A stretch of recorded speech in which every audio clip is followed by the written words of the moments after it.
Hey everybody, this week on Squirrel, we talk about holiday movie tropes and cliches. And for today, I want to know what your favorite Christmas movie is, and the one thing about it that kind of bugs you, and how you think you could fix it, because that is what our entire conversation is about on this week's episode of Squirrel. If you haven't listened to it yet, you're going to have a great time, because we talk about all sorts of crazy stuff. Hope you join us there. We are continuing our discussion about holiday stories and cliches and tropes. That was the topic of this week's podcast episode. If you missed it, it's a barrel of monkeys fun. We talk about a bunch of our favorite movies and the stuff about them that kind of bugs us but is still really funny.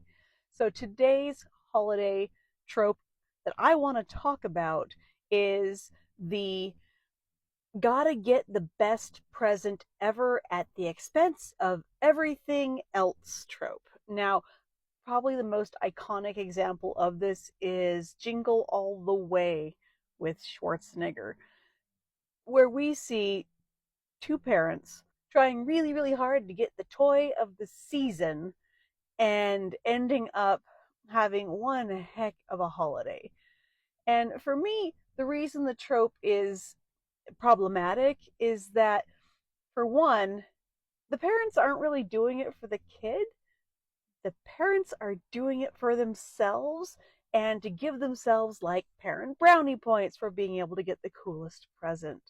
And so So this week on Squirrel, we're talking all about writing holiday stories and avoiding tropes and cliches. Well, not avoiding them, more like embracing them with a twist. One of the tropes and cliches we talk about is the problematic Christmas miracle. Now, this is pretty much in every single Christmas story, especially if it's super Christmas oriented on the holiday itself and not all the hustle and bustle around the holiday.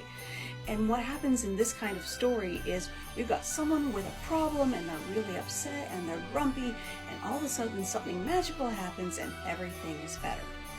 Now, I think most people actually really like these stories, and so if you really want to do one, go for it.